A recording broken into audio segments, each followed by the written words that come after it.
시청자 여러분 안녕하십니까? BTV 주간 종합 뉴스입니다.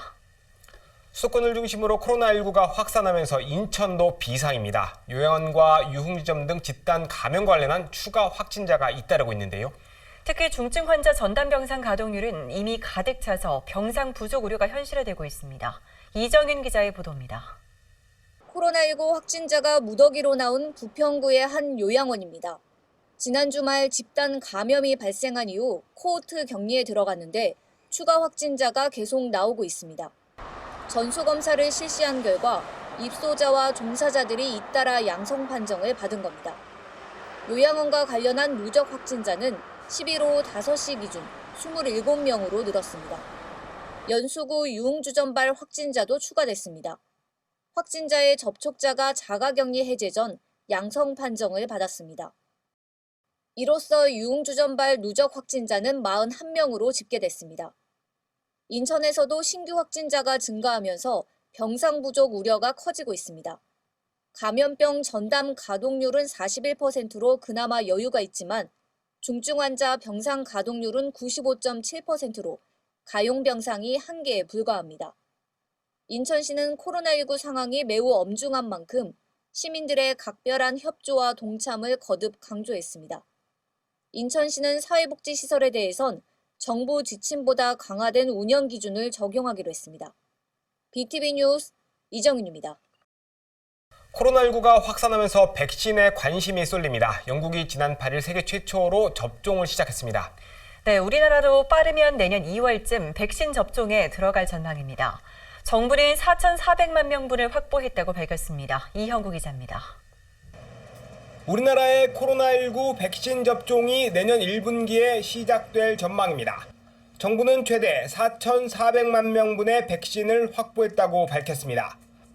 먼저 코백스 퍼실리티를 통해 1,000만 명분을 확보했습니다. 지난 10월에 구매 약정을 체결하고 가입 절차를 완료했습니다. 여기에 아스트라제네카와 화이자에서 각각 2천만 회분을 확보하는 등 총 6,400만 회분의 백신을 선구매한다는 구상입니다. 이는 3,400만 명이 접종할 수 있는 양입니다. 정부는 아스트라제네카는 선구매 계약을 이미 체결했고 나머지 기업도 구매 약관 등을 체결해 구매 물량을 확보했다고 밝혔습니다. 이번에 선구매한 백신은 늦어도 3월을 시작으로 단계적으로 도입될 예정입니다. 정부는 노인, 집단시설 거주자, 만성질환자 등 코로나19 취약계층과 의료 등 사회 필수 서비스 인력 등 약 3,600만 명을 우선 접종 권장 대상자로 고려하고 있습니다. 셀트리온 등이 개발 중인 코로나19 국산 치료제도 개발이 임박했습니다.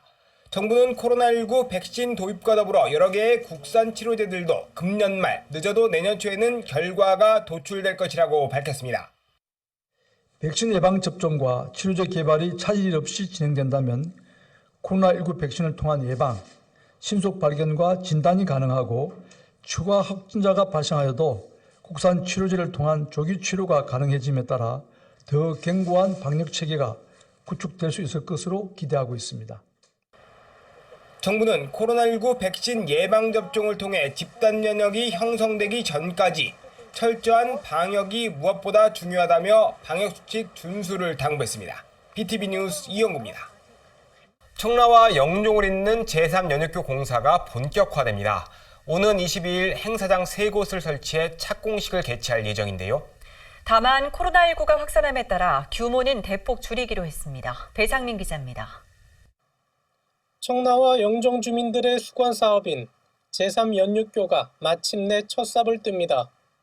사업 추진이 14년 만입니다. 제3연육교 착공식이 열릴 서구 종점부 접안시설 부지. 인천경제청은 착공식 본행사가 열리는 이곳 주무대 외에 청라와 영종에 별도의 보조무대 한 곳씩을 추가로 설치합니다. 이번 착공식 행사에 들어가는 시 예산은 8,600만 원. 청라와 영종의 보조무대 행사 비용은 서구청과 중구청이 별도로 부담하게 되어 있어 총 사업비는 억대에 이를 전망입니다. 주민수건 사업인 만큼 큰 규모로 준비했지만 행사는 축소 진행이 불가피합니다. 지난 8일 코로나19 확진자 급증으로 수도권 지역은 사회적 거리두기 2.5단계 시행에 들어갔기 때문입니다. 각 행사장별 참석 인원은 50명 미만으로 제한됩니다. 인천경제청은 주민들의 수건사업인 만큼 행사 취소는 곤란하다며 방역에 최대한 힘쓰겠다고 밝혔습니다. BTV 뉴스 배상민입니다. 지난 6.17 부동산 대책으로 인천은 섬 지역을 제외한 8개 기초단체가 모두 규제구역으로 묶였습니다. 원도심은 물론 무인도까지 대상에 포함돼 반발을 샀는데요. 앞으로는 규제와 해제를 현실에 맞춰 읍면동으로 세분화하게 됩니다. 이런 내용의 주택법 개정안이 국회를 통과했습니다. 이형구 기자입니다. 지하철역 1분 거리에 위치한 타운하우스. 주차장을 갖추고 고급 자재로 지었지만 대부분 주인을 찾지 못해 텅 비었습니다. 투기 과열지구로 지정되면서 대출이 40%로 묶이자 빌라가 집중된 이 지역은 직격탄을 맞았습니다. 빌라 다세대 이쪽을 매매를 하기 희망하신 분들은 현금을 많이 보유하지 않는 아주 서민들인데 이분들이 대출이 40%에 묶이고 하다 보니까 자가 부담금이 많다 보니까 이분들이 결국은 월세 전세로 지금 이제 가고 있고. 특히 사람이 살지 않는 실미도까지 규제 지역으로 묶였던 6.17 부동산 대책.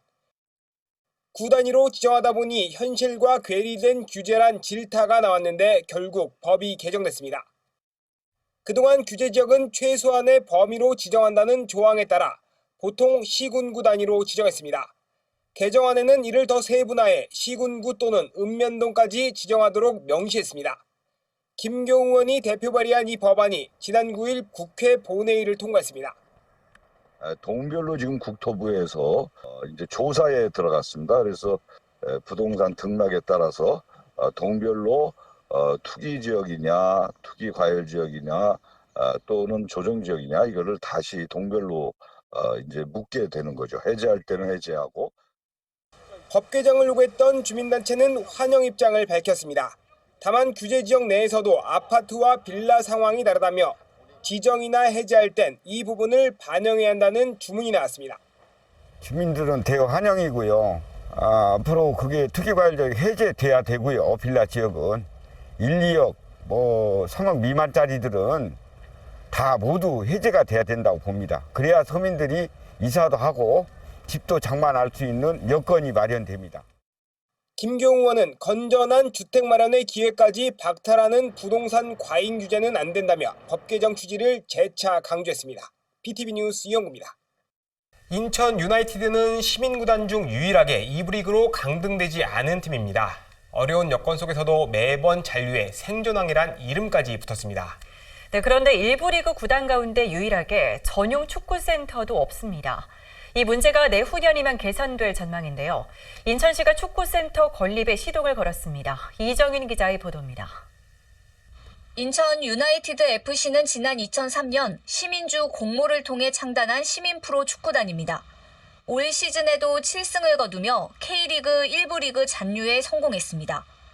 특히 지난 2013년 승강제가 도입된 이후 시민구단 중 유일하게 한 번도 강등되지 않은 구단입니다. 올해로 창단한 지 17년이 됐지만 클럽하우스인 전용 축구센터는 없는 실정입니다. 1부 리그 12개 구단 가운데 인천이 유일합니다. 하지만 오는 2022년에는 선수들을 위한 축구센터가 조성됩니다. 인천시는 오는 10일 축구센터 건립공사에 첫 삽을 뜬다고 밝혔습니다. 축구센터가 준공되면 선수들의 체계적인 훈련과 육성이 가능할 것으로 기대됩니다. 클럽하우스를 지으면서 그 선수들이 거기 안에서 생활하면서 하는 그런 게 이제는 앞으로 더 경기력이라든지 그다음에 선수들의 그 몸 관리라든지 그런 게 상당히 더 선수들을 위해서 발전될 수 있고 그래서 향후 저희 팀이 더 경기력 차원에서 발전돼서 프로팀으로서 한층 더 발전될 수 있지 않나 이런 생각이 듭니다. 축구센터는 연수구 선악체육관 인근에 건립됩니다. 연면적 3,263제곱미터, 지상 3층 규모로 조성되는데 체력 단련실과 유소년 치료실, 숙소 등이 들어섭니다. 인천시는 유소년 축구를 위한 인조 잔디축구장 한 면을 우선 조성하고 향후에 천연 잔디구장 한 면을 추가로 조성한다는 계획입니다. 현재 인천 지역에는 전문 축구와 동호회 축구팀 7,800여 명, 유소년 2,600여 명이 활동하고 있습니다. BTV 뉴스 이정윤입니다. 인천시가 대체매립지와 소각장 예비 후보지를 발표한 뒤 폭풍이 거셉니다. 더불어민주당 인천시당과 인천시가 공론화를 거쳐 최적지를 선정하기로 합의했습니다. 네, 일단 극한으로 치닫던 갈등이 해결의 실마리를 찾으면서 장정민, 옹진 군수는 일주일 만에 단식을 중단했습니다. 이형구 기자입니다.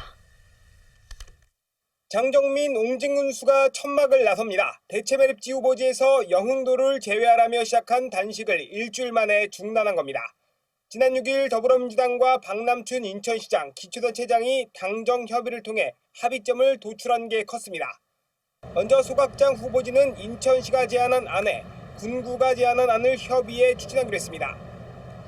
매립지는 인천시와 옹진군을 포함한 군구가 충분한 협의와 공론화를 통해 매립지를 선정하기로 했습니다. 민주당 인천시당 내 매립지 특별위원회를 구성하는데 인천시와 협의 주체로 특위가 나섭니다. 후보지로 발표를 하지만 이거 말고도 내년 1월 말까지 각 군구의 의견을 듣겠다고 발표를 한 거잖아요. 그걸 포함해서 저희들이 당연히 이런 그 매립시설이나 소각시설은 주민 수용성을 담보하지 않고 어렵죠. 그러니까 당연히 우리 설득해 가고 우리 관함청장님도 말씀하셨지만 10개 군구 단체장들께서도 어디에 결정이 되는지 간에 다 같이 나와서 설득할 수밖에 없다. 옹진군도 위 합의사항을 수용했습니다. 앞서 인천시는 매립지로 영흥도 한 곳만 발표했지만 다른 지역까지 열어두고 후보지를 찾기로 하면서 협의에 응하기로 한 겁니다. 비록 일련의 시행착오와 갈등은 있었지만 수도권 매립지 종료와 친환경 자원순환 정책에 대한 뜻이 같기에 당정 협의를 계기로 마련된 소통의 장과 특별위원회를 통하여 시, 군, 구가 함께 머리를 맞댄다면 환경 정의가 실현되는 최적지의 매립제안이 수립될 것이라고 생각이 듭니다. 소각장과 관련해 반발을 샀던 지역도 주민 수용성을 높이는 계기가 될 걸로 기대하고 있습니다. 저희 군수구청장 협의회 회의가 있습니다. 긴급 회의가 있는데 이런 과정을 어제 가졌던 그런 기본적인 원칙들을 반영한 상태에서 최저안을 만들어내도록 노력하겠고 이 부분을 시와 협의할 예정입니다. 그리고 매립지에 대한 부분은 생산 유발을 했던 당사자들로서 이 매립지 선정과 관련한 부분에 충분히 그 주민 수용성과 그 군구가 납득할 만한 이야기들을 충분하게 전달해주고 지난달 12일 박남춘 인천시장은 인천 에코랜드를 포함한 소각장 신설 계획 등을 발표한 바 있습니다. 하지만 매립지와 소각장 예비 후보지를 중심으로 강하게 반발하면서 지역 내 논란이 증폭돼 왔습니다. BTV 뉴스 이영구입니다. 앞서 보신 것처럼 민주당이 특위 구성을 통해 대체 매립지로 갈등을 풀기로 했지만 논란은 여전합니다. 영흥도를 넘어 경기도 대부도 주민들까지 반발하고 나왔습니다. 대부도 주민들은 수송 차량이 영흥도를 진출입하려면 대부도를 관통하게 된다며 반대 입장을 밝혔는데요. 인천시는 최종 후보지는 군구 의견을 수렴해 내년 상반기쯤 발표한다는 계획입니다. 보도에 이형구 기자입니다. 영흥도 주민들은 다시 인천시청 앞에서 집회를 열었습니다. 더불어민주당과 옹진군 등은 투기를 구성해 대체 매립지와 소각장 해법을 찾기로 했지만 주민들의 분노는 사그라들지 않았습니다. 쓰레기 매립지 지정을 백지화할 거다! 다시 한번 촉구한다! 반대 목소리는 경기도까지 번졌습니다. 대부도 주민들도 인천시청 앞에서 집회를 열어 반대 입장을 분명히 했습니다. 폐기물 수송 차량이 영흥도로 진입하려면 대부도를 통과해야 하는데 그렇게 되면 대부도 주민들이 피해를 볼 거란 지적입니다. 영흥도 매립지 선정이 처리가 되지 않을 시 죽음을 불사하고 여러분들이 알다시피 수자원공사와 싸우는 우리는 달려있는 데 있습니다. 여러분도 인천시 박살내고 인천시는 내년 상반기까지 대체 매립지와 소각장 후보지를 확정한다는 계획입니다. 대체 매립지의 경우 용역 결과는 물론 각 군구에서 제시한 안을 검토해 최종 후보지를 결정하겠다고 밝혔습니다.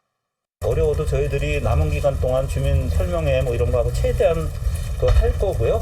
일단 내년 상반기 중에는 뭐 데드라인입니다. 그게 넘어가면 수도권 매립지를 연장하겠다는 뜻하고 똑같은 거거든요. 그렇기 때문에 저희들은 내년 상반기에는 조금 뭐 어려움이 있고 그래도 일단 시 계획대로 확정 짓고 갈 계획이다, 이 말씀을 분명하게 드리겠습니다. 소각장 문제에 대해선 남동구와 연수구, 미추홀구가 제안한 송도 소각장 활용 방안에 동의했습니다. 추가로 소각장을 신설하는 걸 최소화하는 대신 기존 소각장을 사용하는 게 시 입장에서도 낫다는 판단입니다. 고남석 총장님이 말씀하신 거는 상당히 긍정적이고 좀 고마워요, 저는. 왜 그러냐면 사실은 저희들도 맨 처음에 송도 소각장을 좀 쓰고 싶었어요. 청라 소각장도 좀 쓰고 싶었고, 연수구 저거만 성사시켜주면 우리가 이제 이게 뭐 거창하게 발전됐지만 소각장은 한 개만 지면 되는 거기 때문에 시도 상당히 좀 고무적인 벽이다, 이렇게 해서 저희들은 어떻게든지 저게 좀 성사되게. 한편 용역 발표 이전에 군구와 협의가 부족했다는 지적에 대해선 사실이 아니라고 선을 그었습니다. 오 조정관은 사전에 각 군구에 2차례 공문을 보내 의견을 받아 반영하려 했지만 시 입장을 따른다는 의견을 받아 추진했다고 해명했습니다. BTV 뉴스 이영구입니다. 인천은 전국에서 가장 먼저 전학년 무상급식을 실시했는데요.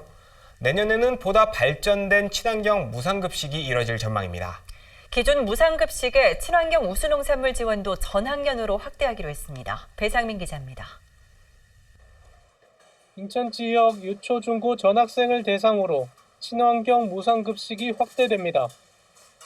신청학교에 한해 지원되던 친환경 우수농산물 예산 지원을 내년부터는 인천 전체 학교로 확대하기로 한 겁니다.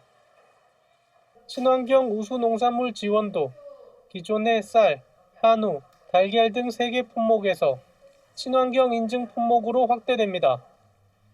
또한 공립유치원의 식품비 일부를 지원하던 것을 내년에는 급식비 전액을 지원합니다.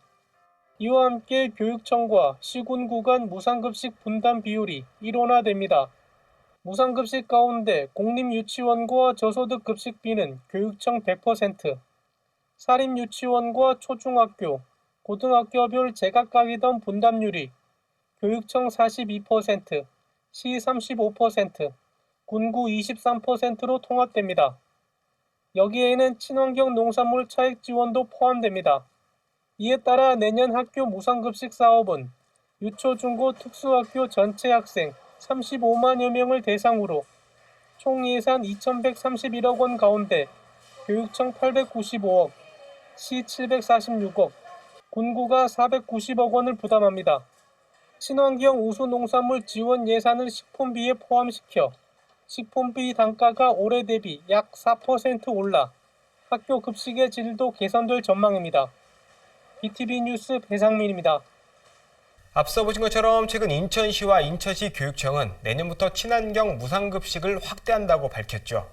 급식에 납품되는 친환경 쌀 대부분 강화군에서 공급됩니다.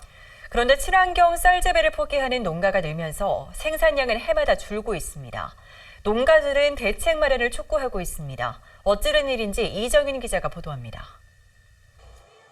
21년째 강화군에서 친환경 쌀을 재배하는 이효승 씨.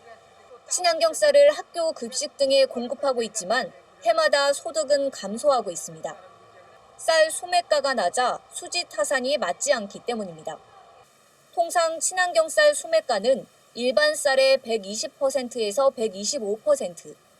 하지만 현재 80kg 한 가마니당 단가는 23만 원으로 일반 쌀 21만 원에 비해 2만 원밖에 차이가 나질 않습니다.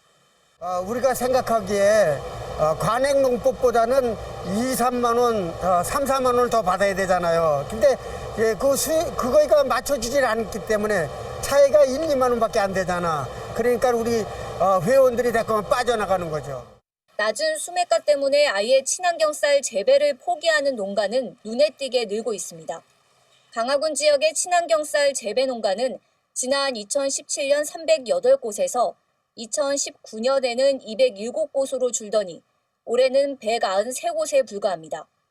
이 때문에 생산량도 2017년 5,600톤에서 해마다 줄어 올해는 3,500톤으로 37%나 줄었습니다.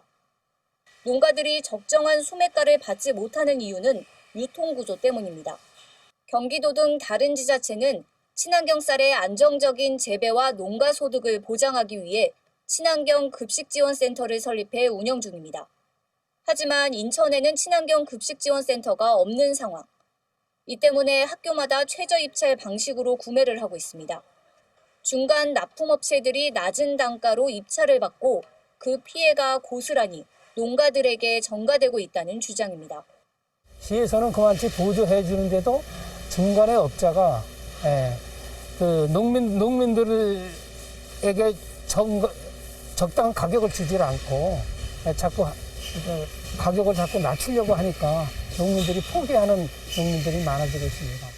친환경 쌀 재배 농가들은 인천시와 인천시 교육청에 대책 마련을 촉구하고 있습니다. 안정적으로 학교 급식에 친환경 쌀을 납품할 수 있도록 친환경 급식지원센터를 조속히 건립해달라는 요구입니다. 그리고 공공이 나서서 이제 사실은 친환경 무상급식이 이루어지고 있는 건데 그런 조례나 그런 예산만 짰지 이게 실제 유통되는 과정에는 지금 전혀 관여가 안 돼 있어서 유통은 그냥 농민하고 업자한테 맡겨둔 상태예요.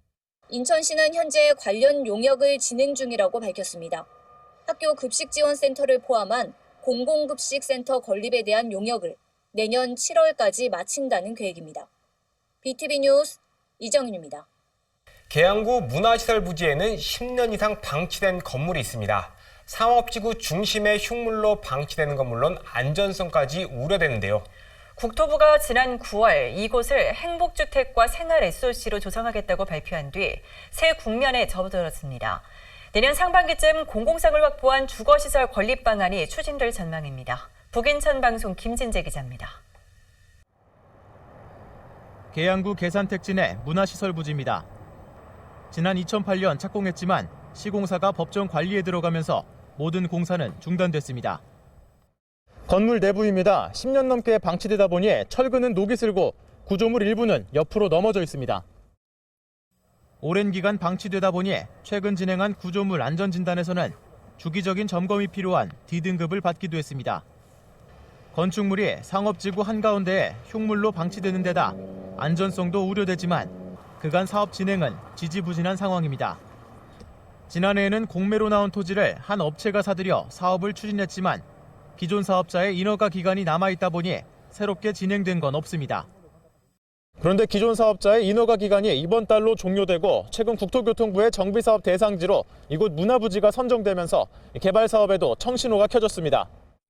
국토부는 지난 9월 25일 공사 중단 건축물을 행복주택과 사회기반시설로 조성하기 위한 선도사업 대상지로 계양 문화부지를 선정했습니다. 이번 선정으로 국토부는 사업계획 수립을 지원하고 LH는 컨설팅 제공 등을 통해 건축주가 스스로 사업을 재개할 수 있도록 지원하게 됩니다. 흉물로 방치되던 문화부지 개발 소식에 인근 상인들은 환영하는 분위기입니다. 흉물처럼 그 방치됐던 그 문화부지가 좋은 쪽으로 개발이 돼서 이렇게 계양구 전체 주민들이 큰 도움이 됐으면 바람입니다. 사업 추진을 위해서는 기존 문화시설 부지에 대한 용도 변경이 필요합니다. 실제로 인근 부천 지역에서는 송내역 앞 호텔 부지가 약 17년 동안 방치됐지만 용도 변경과 공공 기여를 통해 주상복합이 들어선 바 있습니다. 지난 9월 문화부지 토지의 절반가량을 매입하며 새롭게 사업 추진 의사를 밝힌 업체 관계자는 문화시설 외 다른 시설 건립에 대해 민관 협의를 통해 개발 방향을 논의하겠다고 밝혔습니다. 절반 정도 매입을 했고요. 추후에 일정을 봐가면서 완전히 다 매입을 할 예정입니다. 계양구 측과 협의해서 앞으로 어떻게 진행할지 또 그러면 이제 이 계양구라든지 또 이 인근과 상생할 수 있는 그러한 발전 방향을 한번 모색해보고자 합니다. 그간 시정 질의 등을 통해 문화부지 개발을 촉구해온 계양구에는 이번 국토부 사업 대상지 선정을 계기로 문화부지 개발이 조속히 이루어지도록 지원하겠다고 밝혔습니다. 내년에 2월이나 3월 정도에 되면 국토부나 LH나 그리고 또 토지주나 또 집행부와 같이 이게 어떤 사업으로 해야 좋을지 그거를 협업해서 분석을 해서 앞으로 그 사업에 대해서 적극 추진하면 저희도 많은 관심을 갖도록 하겠습니다. 10년 넘게 표류하던 문화부지 개발 사업이 다시금 추진을 앞두고 있는 상황. 전문가는 사업이 제대로 진행되기 위해서는 특혜 논란 등이 발생하지 않도록 협의 과정이 투명하게 이루어져야 한다고 조언합니다.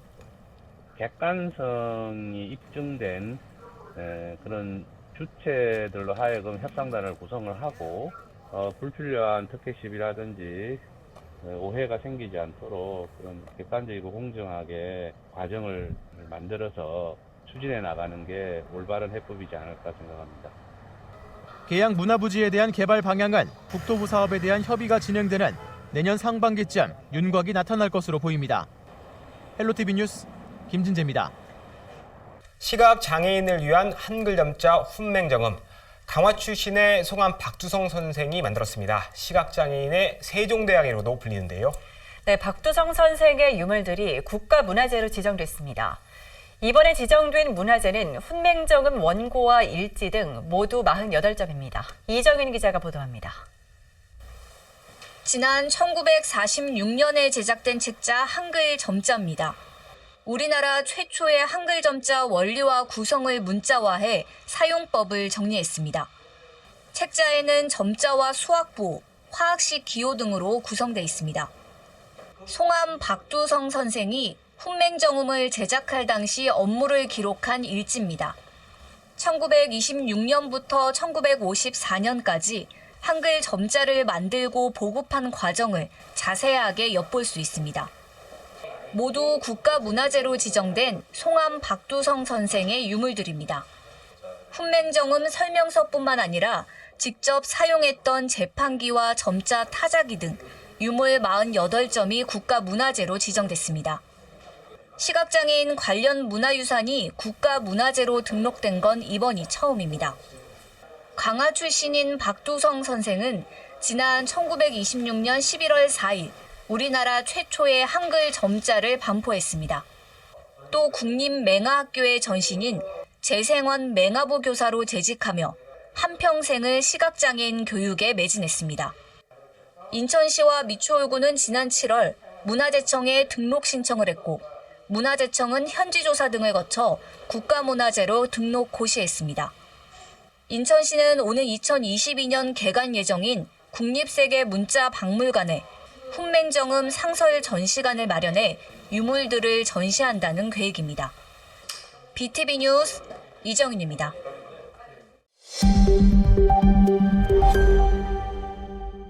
지금부터는 각 군구의 소식 전해드립니다. 서구에선 공단 채용 특혜 의혹이 다시 논란의 중심에 섰습니다. 행정감사에 이어 구정지리에서도 고성과 설전이 오갔습니다. 이재현 서구청장은 채용과 관련해 전반적으로 검토하고 후속 조치를 취하겠다고 밝혔습니다. 이정윤 기자의 보도입니다. 구정지리가 진행된 서구의회. 행정사무감사에서 논란이 일었던 서구시설관리공단 채용 문제가 다시 거론됐습니다. 이의상 의원은 감사를 통해 공단 채용 부정과 특혜가 확인됐다며 구청장에게 향후 조치에 대해 물었습니다. 시설관리공단은 경영본부장 공고 과정과 다수의 전문 현업직 채용 자격 기준 조건, 그리고 채용 공고, 면접관 관리, 부적정 등 채용 규정에 관한 절차도 제대로 지키지 않았습니다. 특히 행감에서 논란의 핵심이었던 공단 경영본부장 지원 자격을 두고는 또 설전이 오갔습니다. 이의상 의원은 인천연구원이 공공기관에 속하지 않는다며 문제를 제기했는데 강남교 의원은 인천연구원이 공공기관에 속한다며 홍로 정치를 중단하라고 촉구했습니다. 행안부로부터 자료를 받은 인천연구원은 공공기관이 맞다는 답변이 있습니다. 인천연구원은 지방자치단체 출자 출연기관의 운영에 관한 법률에 따라서 인천광역시 조례에 정하여진 공공기관에 해당될 것입니다. 결국 고성이 오가며 정해가 됐는데 행감에 이어 구정지리에서도 그대로 재현됐습니다.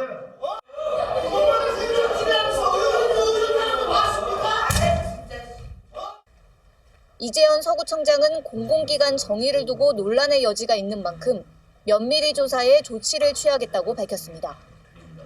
행정안전부의 직접 질의를 또 해놓은 상태이고 또 법제처에 질의를 하셨다고 하니까 또 그 답변들도 저희들이 보면서 이 부분에 대해서 좀 더 면밀히 조사해서 저희들이 그에 따라가지고 응답한 조치를 취하도록. 이 구청장은 감사에서 적발된 채용 관련 문제에 대해서도 공정성과 투명성을 확보할 수 있도록 전반적으로 점검하고 조치하겠다고 밝혔습니다. BTV 뉴스 이정윤입니다. 연수구에서는 남촌산당 조성을 둘러싼 환경피해 논란이 도마에 열렸습니다. 고남석 연수구청장은 송도 스마트밸리 수준이 아니면 남촌산단 조성에 반대한다는 입장을 밝혔습니다. NIB 이하영 기자가 보도합니다. 지난 2016년부터 진행 중인 남촌 일반산업단지 조성 사업. 조사 자료에 존재하지 않던 맹꽁이 존재 여부가 뒤늦게 알려지며 환경영향평가 등과 관련해 여러 부실조사 논란에 휩싸이고 있습니다. 이로 인해 공단 부지 주변 그린벨트 해제 분위기가 일면서 주민들의 주거권과 환경권이 위협받을 것이란 우려가 제기되고 있습니다. 고남석 구청장은 연수구의회에 출석해 공해를 전혀 유발하지 않는 산단이 들어오지 않는 이상 일반 산단은 절대 용납할 수 없다고 못 박았습니다. 처음부터 끝까지 남촌산단이 새로운 4차 산업혁명에 걸맞는 형태로 우리 연수구에 도움이 되지 않는다면 이 문제와 관련해서는 절대로 동의하지 않을 것입니다. 이 부분이 들어오는 것을 끝까지 주민과 함께 막는 것이 연수구의 입장이라는 점을 말씀드립니다. 구의회 구정질문에서는 전략환경영향평가 부실조사에 대한 지적이 제기됐습니다. 현재 인천광시의회에서 의결되고 우리 구의 의견이 반영된 전략환경영향평가 초안이 부실한 것으로 보입니다. 이에 남동구와 그리고 인천광시 그리고 남동 스마트밸리에 대한 문제 제기가 가능합니까? 고남석 구청장은 그린벨트 해제 관련 전략환경영향평가는 추가적인 의견 제출이 어렵다고 밝혔습니다. 이미 지난 4월 환경부의 승인이 완료됐기 때문입니다. 하지만 환경영향평가 초안에 대한 협의는 현재 진행 중이므로 구가 할 수 있는 최대한의 요청을 계속 진행하겠다고 밝혔습니다. 남촌 일반 산업단지 조성 사업 환경영향평가 초안에 대한 협의는 현재 진행 중으로 주민의 환경권 보장을 위해 송도 스마트밸리 수준의 입주 제한 등을 인천시 주식회사 남동 스마트밸리 개발에 지속 요청할 것입니다. 사업 시행자는 지난 10월 환경피해 등의 논란이 일자 남촌산단을 친환경 산업단지로 계획을 바꾸겠다고 밝혔습니다. 고남석 구청장은 사업 계획이 전면 재조정된 만큼 경제성 평가를 재실시할 필요가 있다며 이를 통해 각종 평가도 조정해 나가겠다고 밝혔습니다. NIB 뉴스 이하영입니다. 송림초교 일대에는 2,500여 세대의 대규모 아파트 공사가 한창 진행되고 있습니다. 그런데 주변 도로는 현재 편도 2차로에 불과해 입주 후 교통난을 우려하는 목소리가 높습니다. 동구청을 상대로 한 구정질문에서 대책을 촉구하는 주문이 이어졌습니다. 허인환 동구청장은 화도진로를 6차선으로 확장해 문제를 해소하겠다고 밝혔습니다. 이형구 기자입니다. 골조 공사가 한창인 송림초교 주변 주거환경 개선 사업. 공사가 끝나면 원주민 398가구를 비롯해 총 2,552세대가 입주합니다. 문제는 주변 도로 상황. 2016년 교통영향평가 당시 용적률은 240%였는데 이후 320%로 높아졌습니다. 현재 왕복 4차로인 이 도로로는 교통난을 피할 수 없다는 우려가 구의에서 제기됐습니다. 송림초교 주변도로는 현재 4차선으로 송림초교 1세 사업 완료 후 입주가 되면 이 지역과 함께 동구는 엄청난 교통결함이 예상되고 있어 이에 대한 대책이 시급한 과제입니다. 송림초교 앞 화도진로에 완화차로 2개 차로를 확보하여 기존 4차선을 6차선으로 확대 개선할 예정이며 송림동 성당 주변에 폭 12에서 15m 상당의 2개의 중로를 신설하여 입주민 차량 등을 분산 유도하여 교통 정체를 최소화하도록 하겠습니다. 특히 학교 주변은 운행 속도가 시속 30km로 제한됩니다. 교통난 개선은 물론 통학로 확보도 필요하다는 지적이 나옵니다. 향후 송림초교 앞에 아파트 정문이 위치하고 2,562세대가 입주해 차량 통행이 늘어나게 된다면 배달이 산거리 인근의 교통정체 문제는 더 심각해질 것으로 예상됩니다. 또한 준공 이후 학생들 통학로 확보 방안에 대해서도 구체적인 답변 바랍니다. 준공 이후에는 송림초교 앞 화도진로와 솔빛 아파트 앞 솔빛로를 확장 정비하여 학생과 주민들의 통행에 불편이 없도록 친환경적이고 편안한 보도를 조성할 수 있도록 하겠습니다. 바로 옆에 자리한 일명 배달이 산업도로 건설을 두고도 우려의 목소리가 제기됐습니다.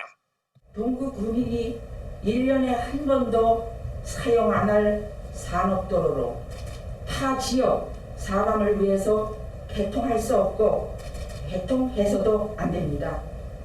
왜? 동구 구민에게 피해가 가는 소음과 분진, 균열로 민원 발생이 뻔한 일인데 내년 상반기 신흥동 삼익아파트에서 동국제관광 도로 개설공사 실시 설계 용역 재개 시 분진, 소음, 매연 등 주민 불편이 해소될 수 있도록 인천시와 지속적으로 협의해 나가도록 하겠습니다. 송림초교 주변 주거 환경 개선 사업은 빠르면 2022년 상반기쯤 준공해 입주가 시작됩니다. BTV 뉴스 이영우입니다. 남동구회가 본회의를 열어 상정된 20개 조례안을 통과시켰습니다. 출산 장려금은 신청 기간을 3배 늘리고 지역 서점을 육성하는 근거를 마련했습니다. 이형구 기자입니다. 남동구는 출산과 입양을 장려하기 위해 지원금을 줍니다. 5째의 경우 최대 1,000만 원까지 지원하는데 출생 신고나 입양 신고 후 60일 이내에 신청해야 합니다. 그런데 이 기간을 놓쳐 지원금을 못 받는 경우가 발생하자 구의회가 조례 개정에 나섰습니다. 지원 제도를 적극적으로 홍보하고 신청 기간도 3배 정도 늘리기로 했습니다. 출산 장려금 지원 취지에 맞도록 공공기관도 적극적으로 알릴 수 있는 안내 규정을 신설하여 운영의 효율성을 높이고 출산 장려금 신청 기간도 기존 60일에서 6개월을 변경하여 출산 과정이 편안하고 안정된 환경에서 공평하게 수혜받을 수 있도록 공공도서관 설치 운영과 독서문화진흥조례도 손질합니다. 남동구의 대표 도서관을 이달 개관하는 남동노년도서관으로 변경하고 지역 서점도 육성하는 내용입니다. 2020년 12월 중 남동노년도서관이 개관되어 운영될 계획에 있어 남동구의 대표 도서관을 소래도서관에서 남동노년도서관으로 변경하고 도서관 운영위원회의 기능에 지역 서점 활성화 및 지원에 관한 사항을 추가하여 지역 서점의 활성화 방안을 모색하고자 하는 사항으로 5분 발언에선 현수막 처리를 둘러싼 예산 낭비와 환경 피해 논란이 도막이 걸렸습니다. 남동구 지역 내 현수막 폐기 처리 비용은 재작년 2천만 원에서 작년에 2,400만 원으로 늘었습니다. 쓰레기 소각장 설치 문제와도 연결된 매우 심각한 사안이라고 생각합니다. 전자기기 시대를 활용하여 홍보할 경우 홍보사항 한 건당 1회 20초 정도 송출 시 전자기기 시대 한 대로 하루에 한 건당 약 150회 정도 송출이 가능하며 1일 20건에서 25건 정도 홍보할 수 있습니다. 남동구에는 이번 회기에 올라온 조례안 4건을 수정 가결하는 등 총 20건을 통과시켰습니다. 한편 남동구가 제출한 2021년도 예산안 9,161억 원은 10일부터 열리는 상임위와 예결위 등을 거쳐 오는 18일 본회의에서 확정됩니다. BTV 뉴스 이영구입니다. 동구는 2,742억 원 규모의 새해 예산안을 편성해 구의회에 제출했습니다. 코로나19 이후 민생 살리기에 방점을 찍었는데요. 지역화폐인 동구사랑 상품권은 60억 원을 발행한다는 구상입니다. 보도에 이형구 기자입니다. 허인한 동구청장은 시정 연설을 통해 2021년도 구정 운영 방향을 제시했습니다. 교육도시 조성과 복지도시 실현, 그리고 지역경제 활성화와 주거환경 개선에 힘을 쏟는다는 각오입니다. 새해 예산안은 2,742억 원으로 올해보다 2.26% 증가한 수치입니다. 먼저 코로나19로 침체한 지역경제 활성화에 힘을 쏟기로 했습니다. 돈이 지역에서 순환하도록 60억 원 규모의 지역화폐를 발행할 예정입니다. 코로나19 사태로 얼어붙은 소비를 유도하기 위해 동구사랑 상품권을 60억 원 규모로 발행하고 한정기간 단축과 가맹점 추가 모집 등을 추진하여 관내의 골목상권 활성화를 도모하겠습니다. 정주환경 개선에도 속도를 냅니다. 올해 송림 5구역 입주를 시작으로 지역 내 재개발 사업이 단계적으로 마무리되면 2014년쯤 동구 인구는 12만 명 수준으로 늘어납니다. 이에 대비한 도시 기반 시설과 문화체육 여가시설 확충에 나선다는 계획입니다. 일진전기 이전 무제 공업지역 활성화 시범사업과 동인천역 2030 역전 프로젝트 사업, 그리고 만석화수 해안산책로 조성 사업을 본격적으로 추진할 예정입니다. 지역 개발 사업에 252억 원을 편성하였습니다. 생활레소시 복합화 사업 공모에 선정된 송림골 꿈드림센터에는 총 142억 원을 투자하여 어린이 영어 특화도서관, 육아종합지원센터, 다함께 돌봄센터, 건강생활지원센터, 다목적 체육관 및 걷기 트랙 등 주민생활 밀착형 시설을 구축해 나가겠습니다.